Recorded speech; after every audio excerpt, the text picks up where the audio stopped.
Hello, hello, hello. Okay, that's good.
Hello, hello.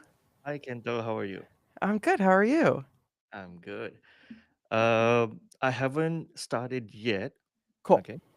We are live, but we are privately live right now. So I will just Perfect. I just wanted to make sure everything is okay on our end, and then So far, so good. Yeah. I just wanted to test out of this stream as well. One second. Hmm. Is there a way to pause the upload at the moment? You have to, Settings. yeah, in your settings under advanced, Hmm. Live stream. under advanced, I believe it is Okay. allow hosts to pause uploads. How many people do you usually have watch your lives? Actually, this is my first live show. Oh, wow. All right. Yeah, Let's do it. that's why I'm a little bit uh, all over the place. No, you're not. You're totally fine. Thank you. No, there is no option to. So then I think that you'd have to pause, you have to stop recording live. Um, It's like a toggle. Allow guests to allow hosts and producers to pause upload. but I think our stream is going perfectly fine, Yeah, right? yeah. I usually for mine just to be safe I do that, but it is up to you. Yeah, I think it's fine. All right, All right, let's go. I'll let's just go. 1 second. I'll make it public.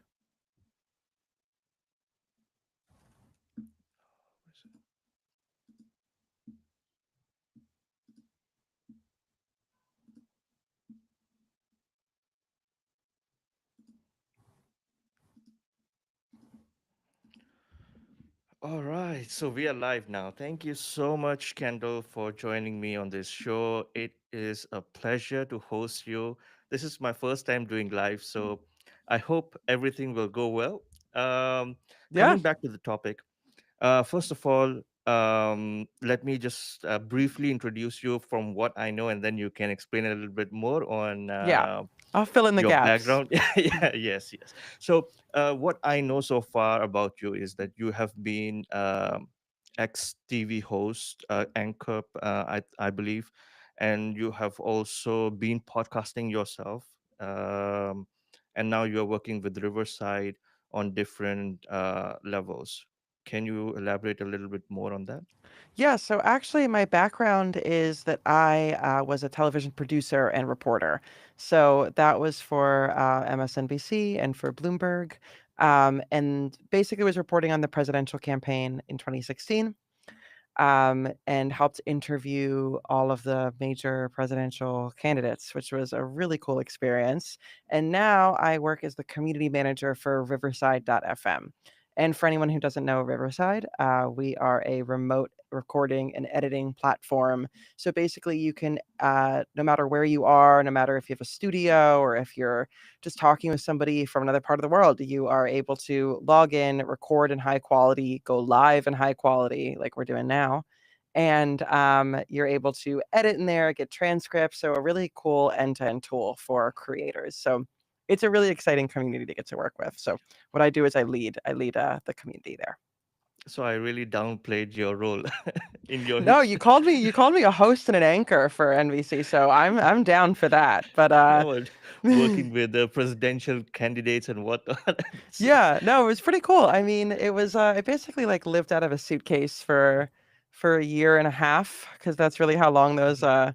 elections really are. Like they're going around the country and everything. So, but yeah, it was cool. I did like a lot of behind the scenes work and appeared sometimes on television, but mostly I was doing more producing and helping with interviews and stuff.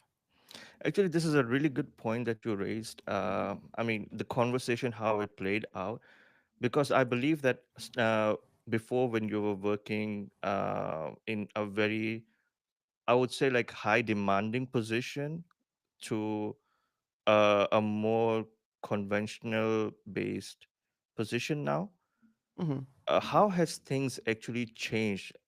And why is it so important nowadays to give importance to podcasting and media now?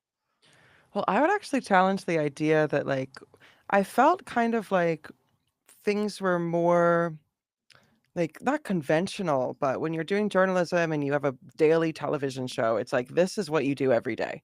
Like you know what your day is going to look like kind of. I mean because every day is different in news, but you have like this is what I'm doing today and it's going to be the same tomorrow because I'm producing a show. That's the main goal. But with community management, you really like one day looks a lot different than the other because you are kind of like because it's an unconventional role, you kind of have to figure out what community management means to you. Mhm. And am I going to be leading a webinar today? Am I going to be live streaming with somebody today? Am I going to be building a program on social media? Like you kind of, because community management's different to everybody, you kind of create your own playbook, your own game plan.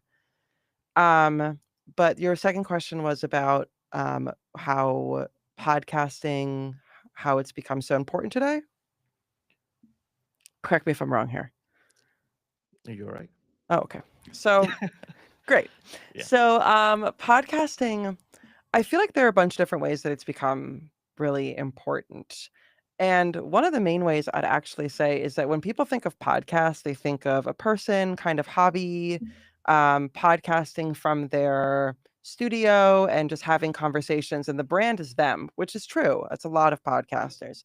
But lately, what I've been also saying is that businesses are recognizing how important podcasts are for a few reasons. One is that authenticity and putting a name, a face to your brand is really important for making connections with the people that you're trying to reach. It also, like, for SEO purposes and things like that, everything's going towards thought leadership right now. So if you have a podcast, you're showing that you are a thought leader in this space. So that's become really important. I think for businesses to create content that shows that they're experts and also shows that they're human, but also creates conversations that you can then repurpose and it can be your main content form. Like you can have a conversation on your podcast, turn it into LinkedIn posts, turn it into reels, turn it into a newsletter. Like there are so many things you can create off of it. So I think that that's why more and more people are saying like, especially in 2025, let's get a podcast on our content creation plan. Yeah.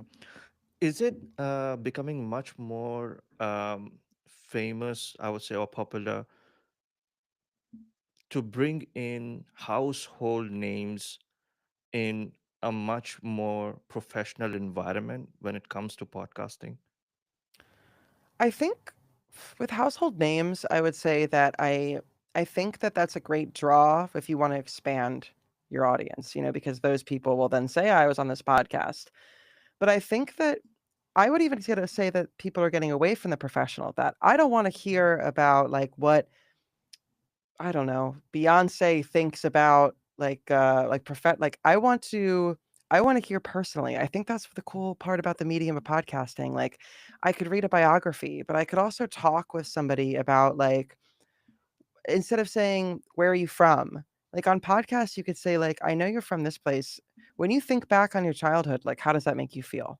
Like you can get much deeper with these household names and you could say, "Oh, they're going to share tips on X, Y, and Z," but let's talk about how you got to these tips. Like, what were your failures? What were things that made you learn a lot, that made you think, where you were challenged?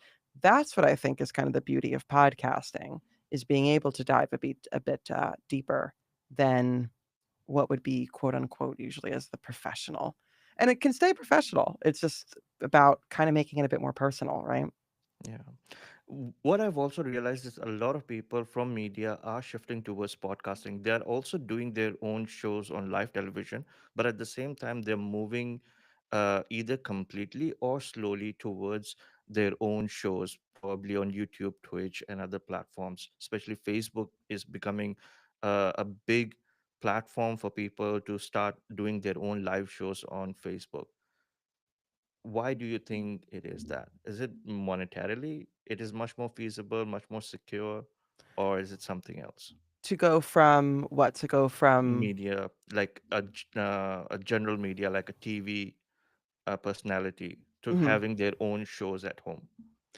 I think that you get a lot more say if it's your own, right? Like if you don't have to jump through the bureaucracy, you don't have to do any of that. And then you probably if like I think that people are able to create more flexibility, they're able to talk about whatever they want to talk about and get rid of those kind of boundaries that are drawn by media companies or wherever they're working at before. But I also think that people are finding that a lot of people are wanting to get away from being part of a company brand to realizing that they could be their own brand.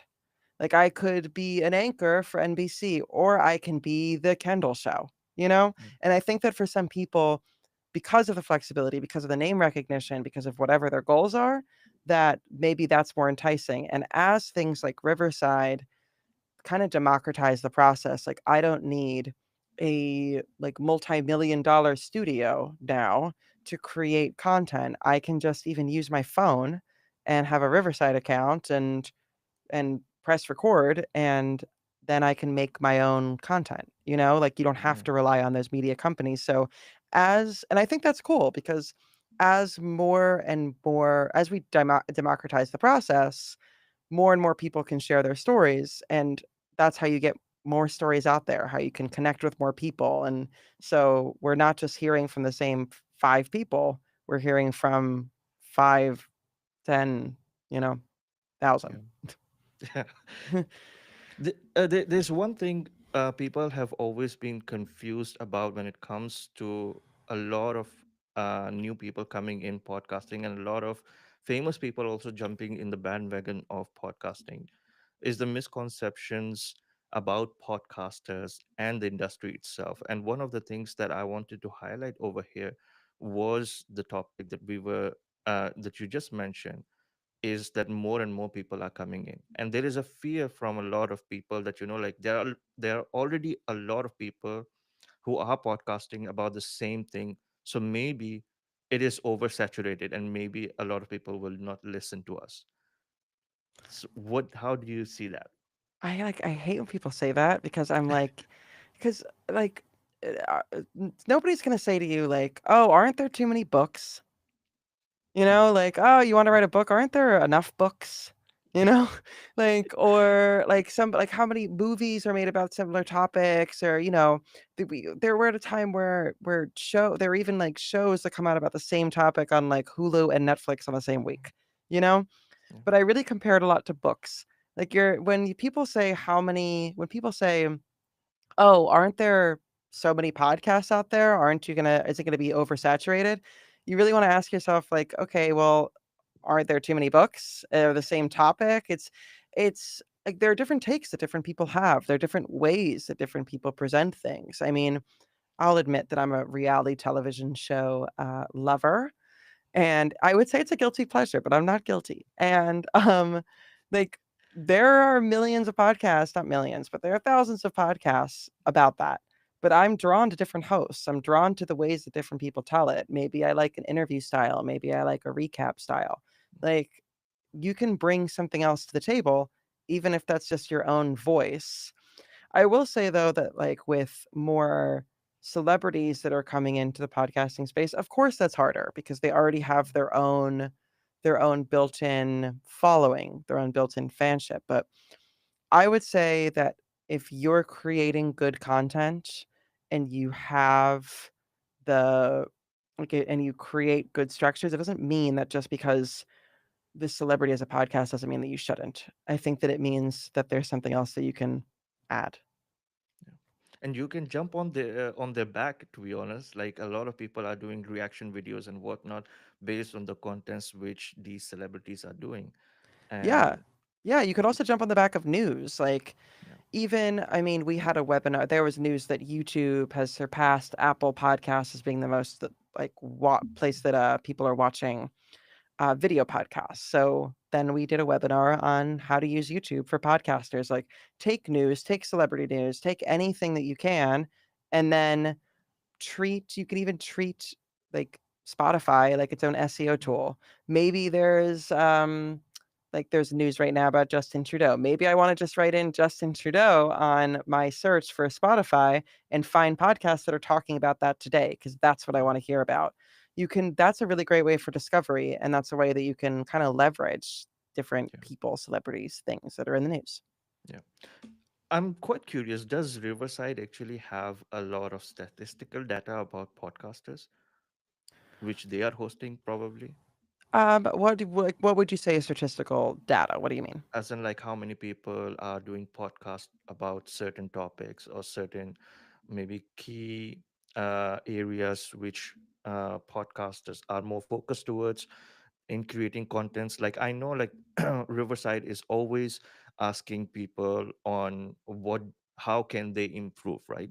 I think most platforms do that, but how many people are actually giving um, advice or opinions that we want specifically this thing to improve our podcast more? So is there some sort of like levels that, like, okay, this thing is becoming the new thing, people are demanding this thing more, so we should focus on this more, especially with the AI coming in. A lot of people are requesting for certain things that, like, we want this thing to be included so that it makes our life much more easier as a podcaster. Yeah, I mean, when you're talking about like feature requests and things that Yeah. people are interested in, of course. So what we do is we really track what people are asking for. We see trends in the industry, but also we have ways ourselves that if users are requesting a different feature, we have systems within Riverside where we put that in. We can see how many people are requesting what. We can see if there are trends in that way. I, especially as community manager, am constantly talking with the product team about, hey, I'm seeing this trend where more people are requesting this, or did you see that that YouTube, like you kind of can go off of trends too. Let's say YouTube is talking a lot about thumbnails. Okay, what are we doing to help support creators and their need to really create engaging thumbnails, that type of thing. So beyond just seeing trends, we're also just listening all of the time, collecting those feature requests and really paying attention to them. And it does help form our roadmap going forward. This leads me to the question about personality and brand. Because of the questions, the feature requests that people are giving you, what do you think is more important in 2025? Personality itself, or creating a brand, an individual corporation for podcasting? What do you think is becoming much more famous now? I'm curious to hear what you mean about like what's your different definition between personality and brand because a brand can have a personality. Yeah. What I mean by personality is like, okay, for my show, I become the face, Mhm. or my show itself is the face. Like a lot of people have, for example, like the Daily Wire. So the Daily Wire itself is the brand. Anybody can come in as a host. Whereas in some podcasters, they themselves are the face of the podcast. I think that it depends on the brand that you have. I mean, for Riverside, Riverside is the brand, but that doesn't mean that we have different like I think that this dichotomy is wrong only because I think that you can have a brand and then have faces within the brand. I think it's more important than ever that people want like people connect more with people than they do with an avatar. Yeah. People connect more with people than they do with a logo. So, I mean, you can't like I think that there's, for example, Riverside, but then there's people like myself. There's people like Steven on our YouTube channel, like that we are faces that connect with people that are looking at Riverside. Because when they think about us, when they think about Riverside, I want them to think about real creators. I want them to feel like it's a bunch of creators creating for creators, which is what we are. So I think that the more that brands can break away from this like one or the other and realize that they're kind of the same is the best that you can do. I mean, like New York Times, you have New York Times, but then you have the host of The Wire. I mean, of the Daily, sorry, of the Daily. And so, like, you have Michael, but you have New York Times. Is Michael surpassing New York Times? No, but he's a face that people connect with the New York Times. Does that make sense? Yeah. Oh, and also, like I've seen, like a lot of people are moving towards creating studios, even if it's a home studio or whatnot. But studio as a brand, Hmm. right? Yeah. So, and this is where I'm coming from. Like a lot of people, they have like their own name on the channel. Like their brand is their name, Hmm. and then there is all the artwork is their name. Everywhere you see, it will be their face, their own face. Their image is the brand itself, Yeah. and then the studio itself is the brand. Hmm. How do you see that shifting in 2025 or in the future? Do you think that people will still be resonating towards individual personalities? I think so. Absolutely. Mhm. I think so. I mean, I think that as like as we move more online, there's more of a craving for individual people to connect with Yeah, people. You know, like like as more and more that we move online, more and more that we honestly move towards AI, people want people, you know? yeah, So, I would say that as far as studios, I think that the way that people design their studios is important for how they want to come across.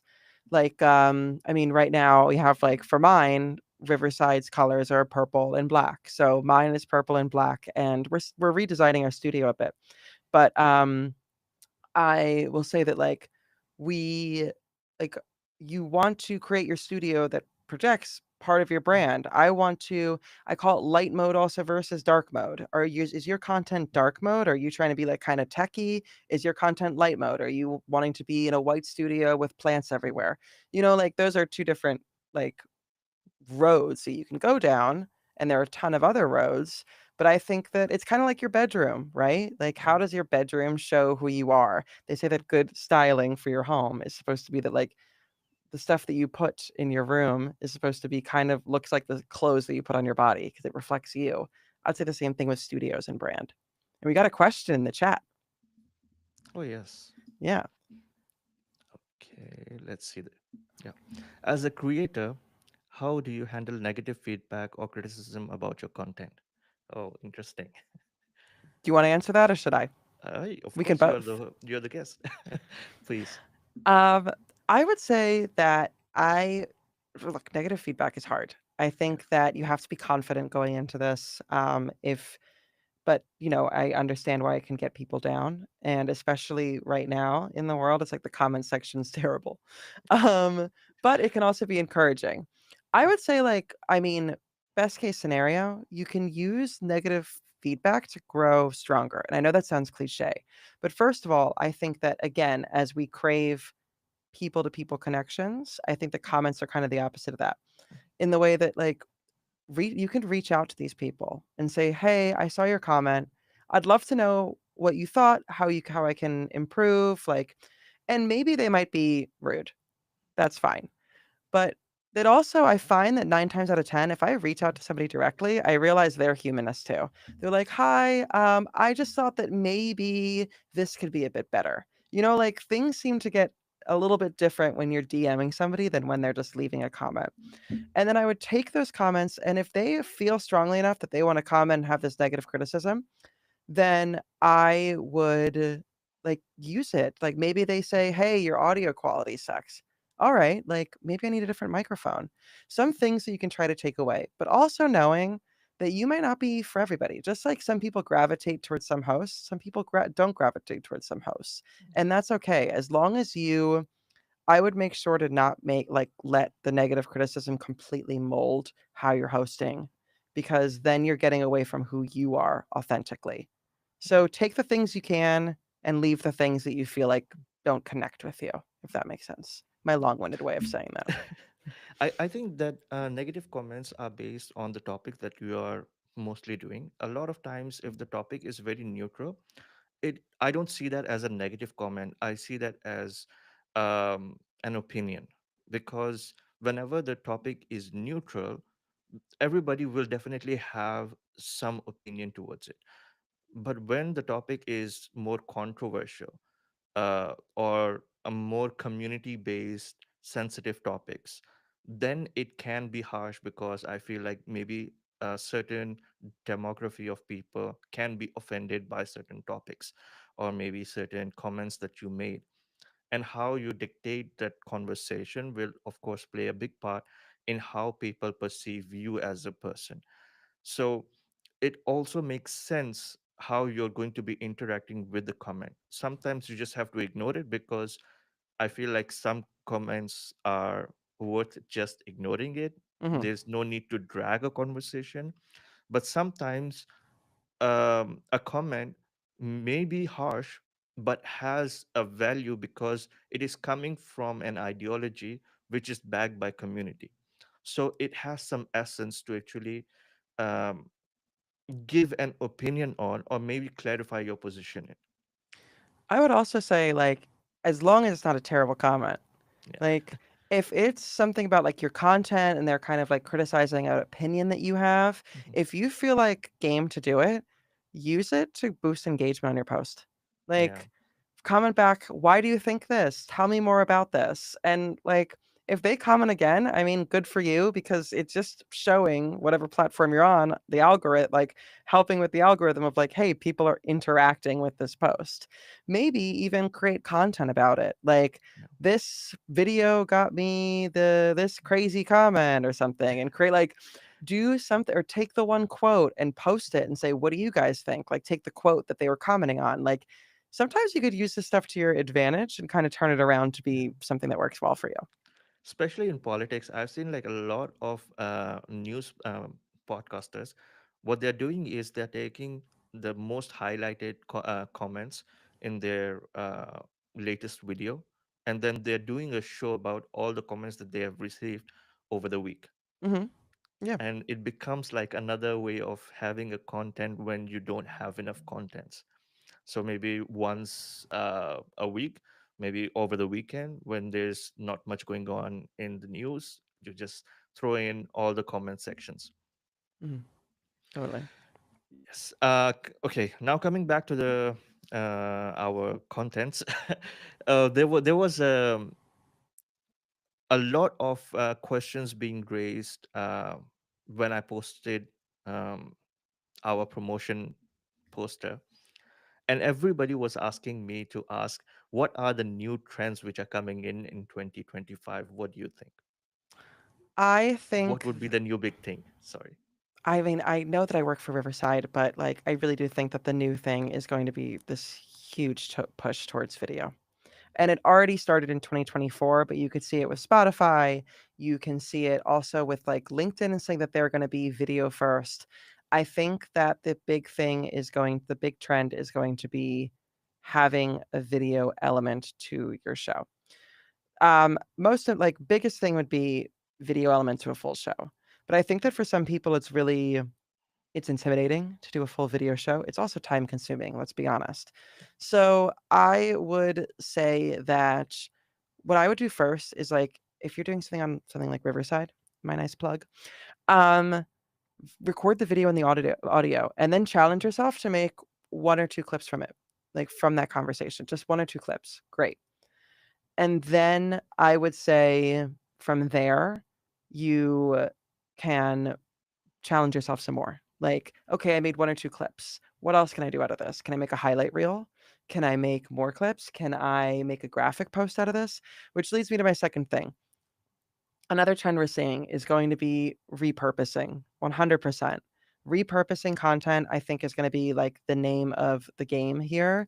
And by that, I mean, I don't think it's no longer enough if you want to grow your audience to just have these conversations. After you have the conversation, you can give so much more legs to it if you just take your transcript and put it into ChatGPT and say, create a content plan out of this. You can do that. You can have like you can repurpose it in newsletters. You can take a quote and make a graphic post on your LinkedIn on your Instagram. You can create reels, as I said. You can make testimonials out of it. Like I think that beyond just podcasting, more and more people like you can have a conversation with somebody and then take a clip from that and post it, as long as they agree to have that posted. Having one conversation and making as much content as possible out of that one conversation, I think is already starting to be a big thing, but I think it's going to be even more of a big thing as we continue. And actually, I really didn't mean that my answers would be plugging this, but I'm going to put it in the chat. It's okay. Um, we actually have a webinar coming up that I'm going to be hosting on content repurposing that I'll put in the chat. So there's that. And then I really didn't mean to do this, but It's okay. the as I mentioned that LinkedIn and everywhere, like they're all saying we're video first, we're video first. Yeah. So we're doing a webinar on video first social strategy that I'll put in the chat as well. But basically the idea is that like instead like beyond just repurposing your content your episodes, like recording a video of you saying here are the three most exciting things that I learned this week, like that kind of content is going to be boosted even more on these platforms. I want to touch on moral at the moment for specifically for the things that you have mentioned just now. A lot of people are actually creating a lot of content and they are happy creating a lot of contents, but the morale goes down when they don't see a lot of views, they don't see a lot of interactions, they don't see a lot of engagement on their videos.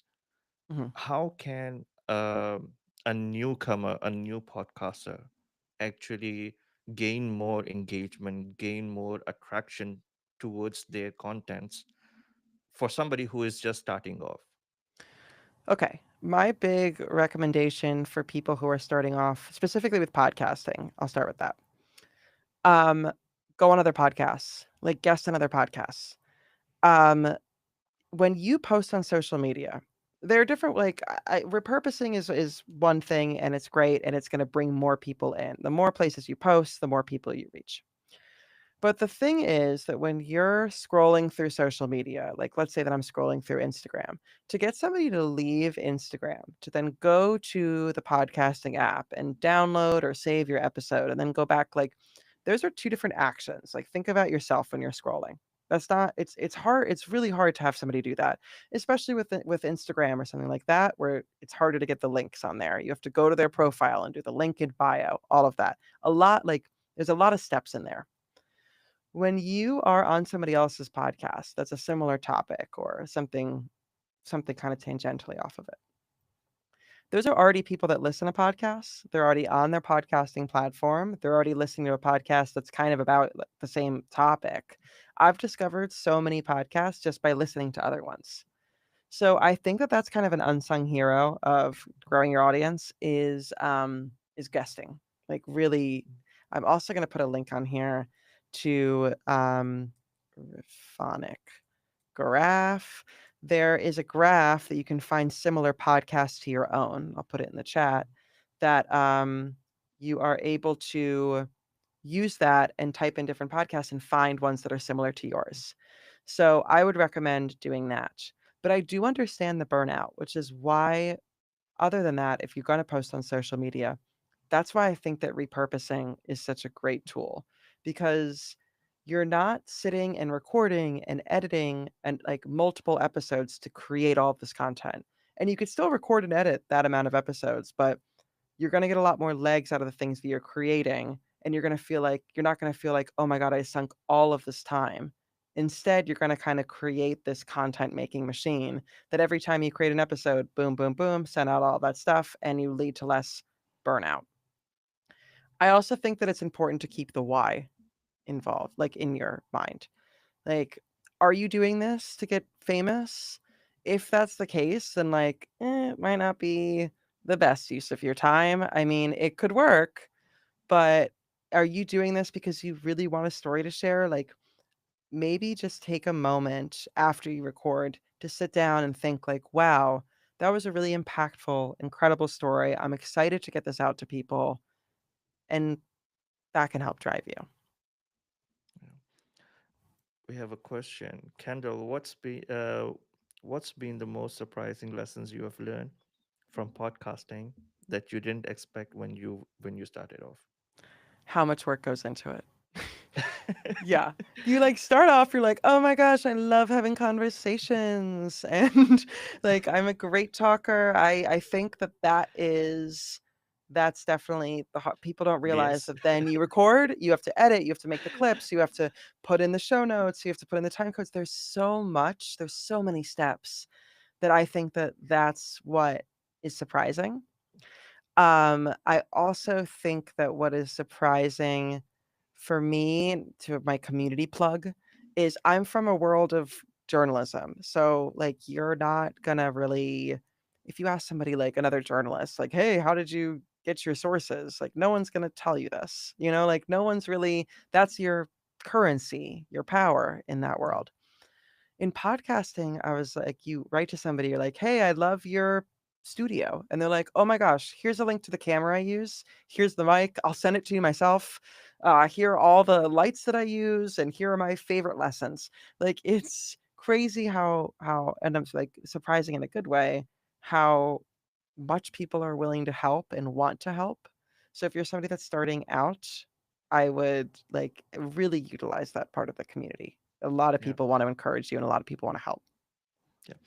That also raised me the question, like how important is equipment becoming in the new podcasting era? Because you see a lot of competition is coming up with high tech gear that everybody is having. People are watching on iPads more than iPhone now, or Mhm, tablets or laptops. Because what I've realized nowadays is people are listening to podcasts while multitasking more than ever. mhm, People are either working and listening and watching, or people are driving and listening, or a lot of people, like I was reading one comment from one of the posts that I made last time, and there was a discussion going on, and somebody mentioned that, like, I like to listen long videos while I'm feeding my child. And it's yeah. it's a distraction for him, that he doesn't feel that feeding his child is a chore then, because he has his distraction ready as well. Yeah, I mean, And now you're a mother as well, so you can relate, right? yeah, exactly. I do it when I wash dishes. When I'm if I have a lot of dishes that I'm washing, or if I'm cleaning the apartment, I'll have my iPad and I'll set it down and just listen. And I'll use my Bluetooth headphones and Mhm. just kind of run around the apartment. Yeah. So I do that for sure. Um, So Equipment equipment, yeah. equipment's important, I would say. Main thing is good mic. Like I can't I've listened to podcasts where I've stopped listening because it sounds bad. I want it to feel Mhm. good in my ears, you know? Yeah. So I think that a mic is important, but I will also say that like that doesn't mean you need to spend $1 million on your mic. Yeah. Like the Audio Technica ATR 2100X is a really, let me see if I can um put it in the I'll put it in the chat. Great microphone, and how much is it? It's like I think it's like it's under $100. Um, there's also the Samsung Q2U. Yeah. That's quite famous for most podcasters. Yeah, and it's like $69. Like, not to say that that's like, oh my gosh, the cheapest thing in the world, but it's not like the amount that you think that, oh my gosh, I'm gonna spend so much money on a mic. So there's that. Equipment is important, microphone. Camera, also important if you're doing a video podcast and if you're like, I mean, if you're just creating clips. But again, that doesn't mean that you need to spend $1 million on it. I, before, like, we got a nice camera for a Riverside studio, but before that, I used my phone. Like, I have a Mac and I have an iPhone, and I used Continuity Cam, and I can connect it in Riverside and basically like use the back camera on your phone and like because it's better than the selfie camera and it like it looks really good. It was I could record in like 1080p on my phone and it was amazing. So there like its quality is important. But I will also say it's not inaccessible. And of course in a Riverside studio. And light. I Yes, can't. lighting. Yeah. Yeah. Yes. Yeah. I feel like light is one of the most important characteristics of any video content because Mhm. a lot of times, even a basic camera, like most laptop cameras, they are not really good. But when you put a good light in front of them, the quality becomes easily 50 to 60% better. Oh, yeah, I mean, and if you put a bad light, like we'll do some fun things live right now. There's a light in the studio that I hate. So if I turn it on, like this is terrible. Like, no one wants to see this. God. So like and look how much better the shot looks. Like light really Yeah. affects how your video looks. Yeah. So yeah, I always forget light, but it is very important. Also, distractions. I've realized like a lot of video podcasts become much more less appealing when there's a lot of distraction going on. S- What do you mean, like distractions that from the hosts, like or like that they have tabs open, or like distractions like I'm gonna put a laugh track in here? As in, like, if there's a lot going on in the background, Oh yeah. not static, but like moving objects, Yeah. then it can be distracting. Oh, for Because, like, sure. yeah, like for example, I was listening to one of the podcasters. He was a science guru, but there was a lot of science stuff going on in the background, so it was very difficult for me to listen to him, like what he's trying to say, because the topic of the discussion was very serious and it was really interesting topic. But at Mhm. the same time, when you're looking at so many visuals happening in the background, like Yeah. foam coming out from the background, okay, you're a science podcaster, but it doesn't need to distract. Your video doesn't need to distract. I was listening to a music podcast. I was watching one because it was a video. In the background, they had all these records. And at one point, I'm like trying to figure out what the records are. And I'm like, I haven't listened to a word that they said because now I'm trying to figure out what these records are in the background. So yeah, make sure that it like that your studio and how it looks, studio, like it could be your office, adds to your brand, but doesn't like take away from what you're saying. Yeah. Sometimes chaos is interesting if your podcast is about chaos, but If that's your brand, if you're yeah. like, you're talking about the scientist, if you're like this, like the brand is that like I'm this crazy guy that's with test tubes in my basement, like maybe that's your thing.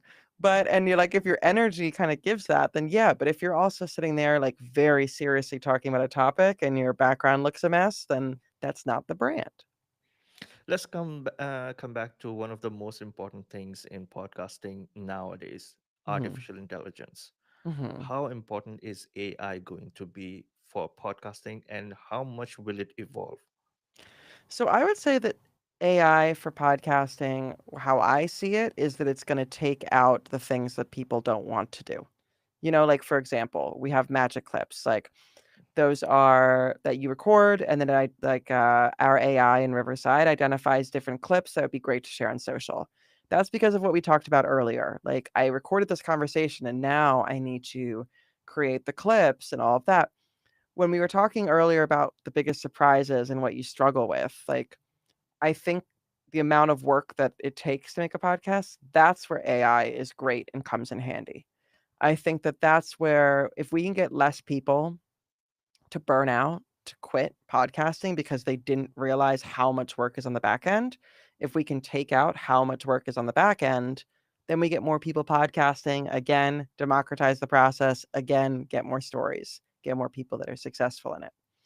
So I think that's where AI is going. Like, it can let me have it write my show titles, let me have it create my thumbnails, or make my audio sound better. Like, so I don't have to sit around and mess with the EQ for hours. Like, all of those little tedious things. But I also think that where we have to be careful is that podcasting is such an awesome medium of long form conversation. Like, when I worked in news, it's like I would literally you'd have to cut a conversation and say, "I want 30 seconds of a clip to play at the top of the hour on this show." But I think that podcasting is one of those, like, mediums that we have that you can just talk for an hour and, like, really deep dive into things, and I think that a lot of people go into podcasting because they want to have those conversations. So I think that we can replace the tedious things that humans don't wanna do with bots, but, let's not replace the humanness of podcasting with bots, if that Yeah. makes sense. Yeah, that makes perfect sense. And I think that it is really important that we don't uh, miss the humanistic element in podcasting, Mhm, because nowadays what the trend is going on, people are creating like artificial avatars for themselves, and then the whole video there's nothing humanistic about it. Every single thing is generated by ChatGPT or AI video elements. So I feel like it is really true that most successful podcasts will definitely have humanistic element, mhm, and as raw as it can be. yeah, exactly. So Like, I'm all for less editing is more. Like, unless it's, like, the audio quality, you need to change that, but otherwise, like, let a conversation go, you know? I Mhm. think that those are the ones that attract me more. Yeah. One of the things that I was really curious about is there a way in future that you see um, that interaction or engagement on videos, because nowadays I know for a fact that YouTube is pushing live streaming more. Mhm. Is there a way that the engagement can be much more interactive than it is right now? Yes. I think that, like, I recommend to people that are doing live streams, I would say live streaming in and of itself is interactive, but, adding polling to your live streaming, like, asking people like, "Hey, I have this poll on my screen, like, scan this QR code and add to the poll," something like that. Or having people vote on different things, having people showing comments on screen. You could do that on Riverside. Like, as much as you can leverage the fact that people are live watching your content, engage with them as much as you can. You know, I think that that's the most important thing to do when you're live streaming. Otherwise, why are you live streaming? Like, you could just be recording. Yeah. Last time I mean, before you mentioned how you streamline your schedule when you're making your podcast, right?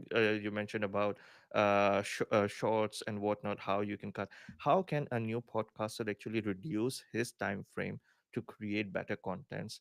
And is there a structure that they can create for themselves, like um, so that they can reduce time? I would say start small. Like, Mhm. when people start podcasting, they're like, "Oh my gosh, I'm gonna do this and that and this."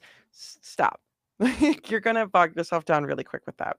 Start small. So the idea, I'm turning this on its head a bit. Like, it's not, "Oh, I wanna reduce the amount of time." Like, just start off with reduced time. Record the conversation and create 1 or 2 clips, and that's it, you know? Or like, and try something new every week. Record the conversation and make a blog post about it, or write like make a written post rather than a clip. Like, oh my gosh, I had this great conversation, and a screenshot of you and your guest. Try that.